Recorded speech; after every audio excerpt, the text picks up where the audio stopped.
I'm Marwan Tarazi from Birzeit University. Let's take a look at the present situation we're facing in our region. The Arab world today is facing very serious challenges. We have very high unemployment rates, poverty, injustice, weak institutions, and weak economies. And the prospects for the future do not look good. By the year 2020, the Arab world is expected to create 100 million new jobs for its youth. And there are no indicators today that the Arab world is ready for this challenge. Frustration, especially amongst the youth, has been building up, leading to the social unrest and upheavals that we have been witnessing lately in the different Arab countries, or what is now being called the Arab Spring. The question is why? What is it that's keeping a region with so much history, so much culture, to trail so behind in the rank of nations, in economic and social development? Now, there are a number of interlinked factors that have contributed to this breakdown. But the most obvious ingredient in each of these problems has to be a failing educational system. So how is the educational system failing? Let's take Palestine as an example typical of the Arab world. The failure there is happening both in the quality of education and its relevance. What I mean here by failure in quality is easy to demonstrate. Let's take the Tawjihi examination, for example. The Tawjihi is the 12th grade matriculation examination every 12th grade student has to take in Palestine in order to graduate high school. And what are the results? Well, the failure rate is currently at 50%. Just imagine, half the student population is failing. So the system itself is failing at such an incredibly high rate in delivering its own standard of education that is supposed to prepare graduates to get employed and meet the challenges of the adult stages of their lives. Let's take another indicator, TIMSS. TIMSS stands for Trends in International Mathematics and Science Study Exam. And in contrast to Tawjihi, it represents an international standard of performance for school students in which over 55 countries, including many Arab countries, participate every 4 years. The table you see shows each country's ranking in descending order for the 2003 TIMSS survey. The row highlighted in blue is the international average. Palestine and most Arab countries are found at the bottom of the table, a humbling measure of where Arab educational systems stand in comparison with the rest of the world. Moreover, the scores for Palestine are actually falling when you compare the most recent TIMSS with the ones just before it. Unlike local and national exams such as Tawjihi, TIMSS does not only test knowledge areas. It also provides benchmarks for skills such as higher order analysis and problem solving. And in this domain, Arab students' standing is close to nil. For example, Palestine consistently obtains a score of 0%, representing the percentage of students who pass the advanced mathematics benchmark, which measure this high-order skills. The best Arab score in this category is 1%. Other international exams, like PISA, provide very similar results.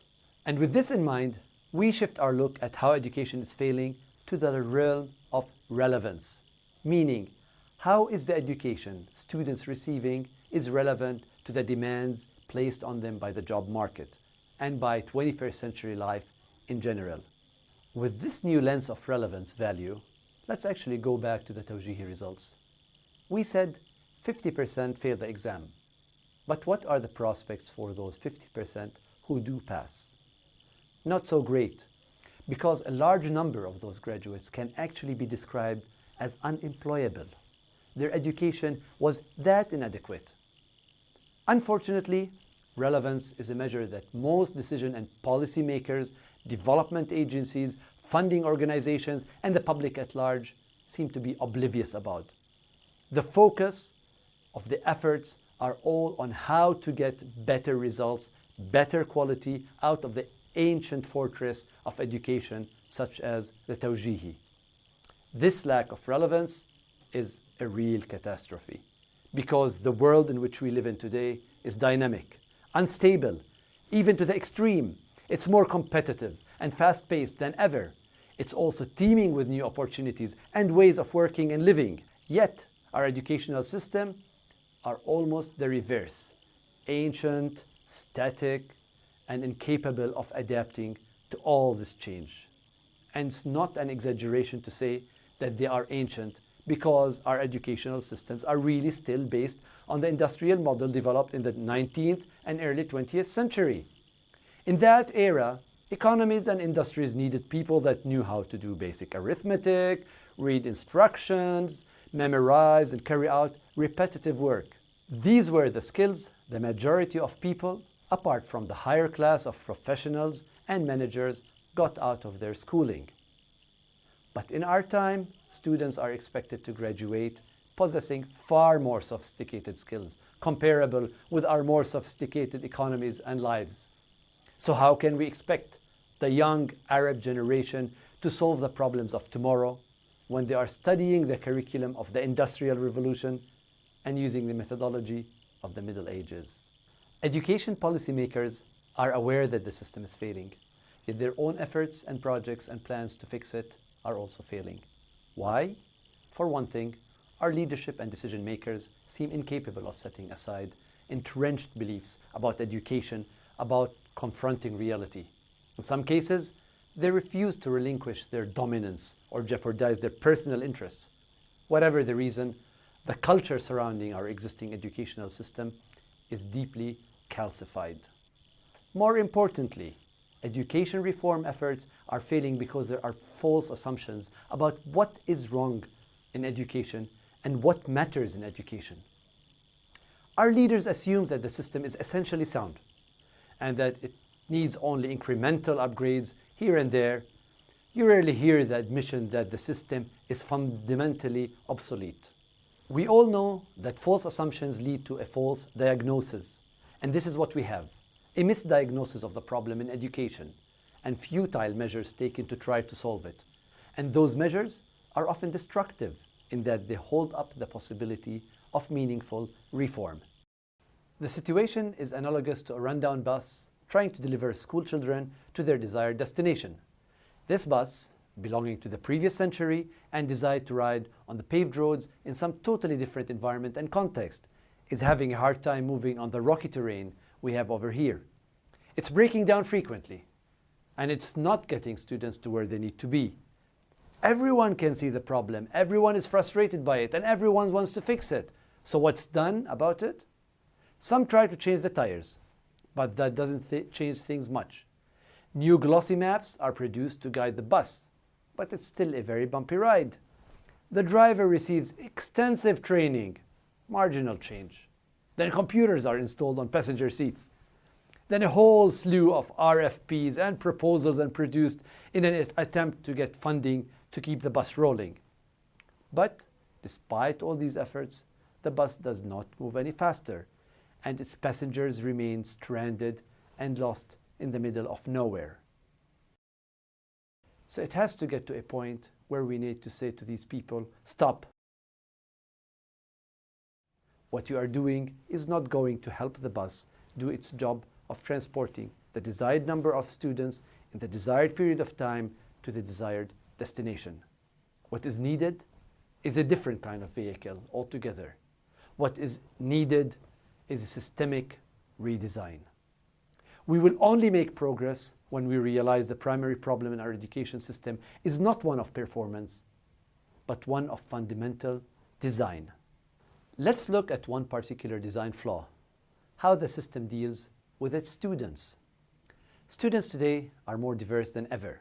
Take a look at any classroom and you'll see so many different personalities, different localities, different social backgrounds and environments. You'll discover that students of today have an unprecedented level of exposure and access to knowledge, technology, media, communication tools. They are more savvy than you and I were at their age. And you will also find that each student learns at a particular pace and in a particular way. Each has his or her unique set of shortcomings, talents, and motivations. Now imagine you are the teacher in that classroom, faced with all those diverse students. The way it is designed, the system expects you to treat them all the same way. It hands you a homogeneous curriculum, which you're supposed to teach to all students at the same time. It imposes on you its own criteria for measuring performance, the uniform yardstick of evaluation tests and often trivial performance indicators. How can you get all your students to learn in this straight-jacketed situation?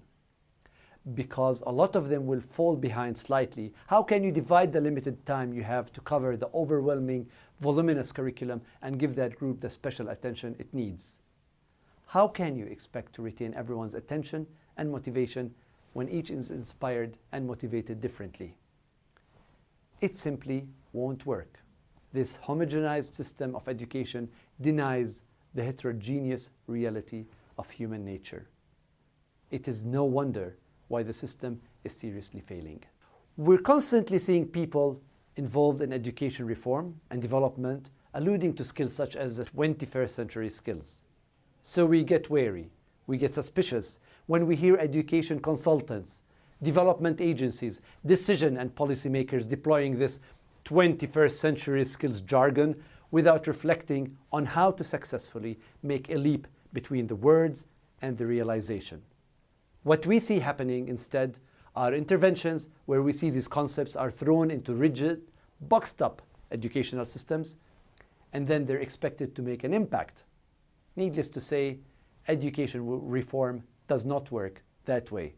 And probably no one can demonstrate this better than Waddah. Waddah is a typical Palestinian teacher. He teaches science in a conventional way, basing his lecturing and examples on the science textbook every student in his class has. One day, Waddah qualifies to enroll into a state-of-the-art teacher training program where he learns all about the new learning concepts and techniques, such as personalized learning, use of role-playing, ways to empower and motivate students, the works. Now, Waddah is a fast learner and an enthusiastic teacher, and at the end of his training, he's all psyched up to try out the new fantastic new things he learned. But he quickly realizes that he still has to work with the same fixed curriculum. Students have to pass standardized exams where they are tested on the ability to replicate the information they found in the textbooks. Waddah has a supervisor who checks to see if he has finished the material on time. Waddah has no means of supporting the use of new concepts and learning paradigms that he got trained in. In short, Waddah's hands are tied. The constraints of the existing system leave him disempowered, and he can only revert to his old ways of teaching. We are living in a century where things are happening fast. The ability to rapidly adapt to new challenges has become imperative.